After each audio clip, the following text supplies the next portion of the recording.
like touches my ligament. No, but with my ankle, I actually fucked it up. It's today in history. I believe it's on. Is it working? I can do it that way. I can't.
Today is Monday, February 10th, 2020. InFocus starts right now.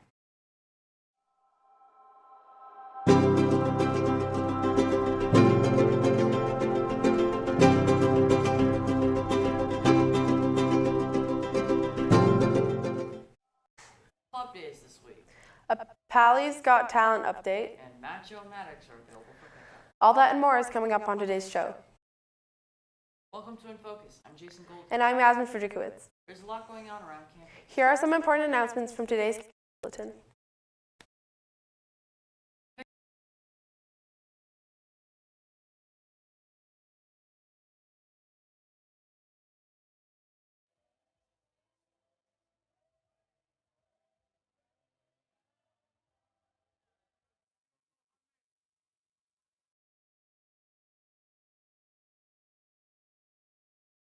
Annual short story contest is underway. All students in Palo Alto are eligible to enter. Stories can be up to 2,500 words, and the submission deadline is March 27th. Are you looking forward? Solar Hills researched an important act that President Lyndon Johnson signed into law. Thanks, Jason and Yasmin. On this day in 1964, after 12 days of debate and voting on 125 amendments, the U.S. House of Representatives passed the Civil Rights Act of 1964 by a vote of 290 to 130. The bill prohibited any state or local government or public facility from denying access to anyone because of race or ethnic origin. It further gave the U.S. Attorney General the power to bring school desegregation lawsuits.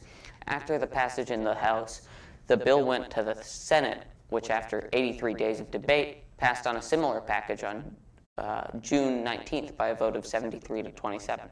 President Lyndon Johnson signed the legislation into law on July 2nd. That's all from me. Back to you guys. Now let's move on to today's News Minute. A severe tropical cyclone hit Western Australia Saturday. A weather warning had been issued across the region. Cyclone Damien was downgraded to a Category 3 as it hit land. That still means the destruction winds could reach nearly 200 kilometers per hour in some areas. The average birth weight of babies from 1990 to 2013 went down more than 2 ounces. Researchers attributed the drop in birth weight to shorter pregnancies due to more women scheduling to be induced or have C-sections. Despite the lower birth The average baby today is still well above the weight considered to be low or at risk of health problems. A lot is changing these days. That includes the President of America. Maddie Drucker is back for another episode of Pop Quiz about the past American presidents. So today, we're going to interview people about the presidents as our break, this coming break, 6 days long, very pumped about that, is for President's Day weekend. So let's see what people know.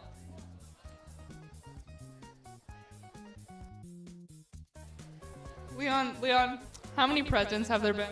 45. 42? 43. I believe there's more than 50. 45, if you include Trump. 45. Yeah. 56. 112. 53. Who is the only president to have served more than 2 terms?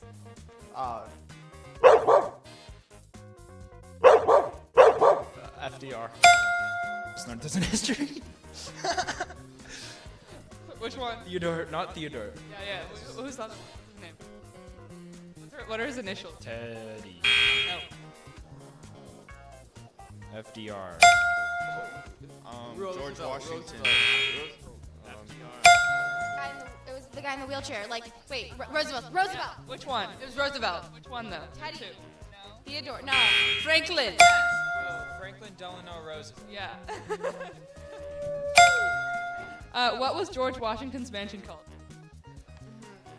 George Washington's mansion. Oh, why can't I remember it? Mount Vernon. Yeah, Mount Vernon. Mount Vernon? The White House. The Hype House. George Washington Mansion. It was in Virginia. Yes, that's true. Was it something Mount Vernon? Washington Mansion. It's on a hill, isn't it? It's like kind of a farm. He's buried there. George Washington's farmhouse. And then, what college did Thomas Jefferson design? How am I supposed to know this? Just guess. Any college? Thomas Jefferson? Yeah, what college did he design? A big one. Thomas Jefferson College? Duke. Is it just University of Virginia? Oh my God, we learned about this in AP history. We got Monticello. Monticello. That's his mansion, but what college? Oh, shoot. University of Virginia. Yeah. I'm just here to say taxation is theft, and I just vote for Jacob Hornberger. Taxation without representation. It's not right. Time to fight. La la la la la. That's all, folks. Thanks for that, Maddie. I wonder if there are any sports going on this weekend during President's Day weekend. Well, lucky for us, Jackson is in the studio now with the latest in Pally Sports news. How do we do this weekend in Pally Sports? Thanks, Jason and Yasmin. Our Pally athletes did great this weekend. Here are the results. Boys varsity basketball played Homestead on Friday and won 47-33. Boys JV followed and also won 65-55. The freshman boys basketball team played Woodside on Friday and took the win 68-13. Girls varsity basketball played against Wilcox on Friday, beating them 55-30. They also played on Saturday against Pinewood, unfortunately losing 50-45. Girls JV basketball played Wilcox on Friday and played a close game, but lost 35-31. Boys varsity soccer played against Homestead Friday afternoon, losing 2-0. Then boys JV soccer played Homestead and tied 0-0. Girls varsity soccer put up a fight against Homestead but lost 3-0. Then the JV girls tied Homestead 1-1.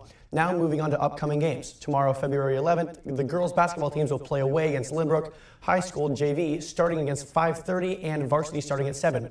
Then varsity and JV boys basketball will play away against Milpitas High School on Wednesday, February 12th. JV will begin at 5:30 and varsity will begin at 7. Pally soccer teams will play against Mountain View on Wednesday. Boys will play here at Pally. Both JV and varsity will play at 3:30 p.m. Girls will play away, also starting at 3:30. That's all for me. Back to you.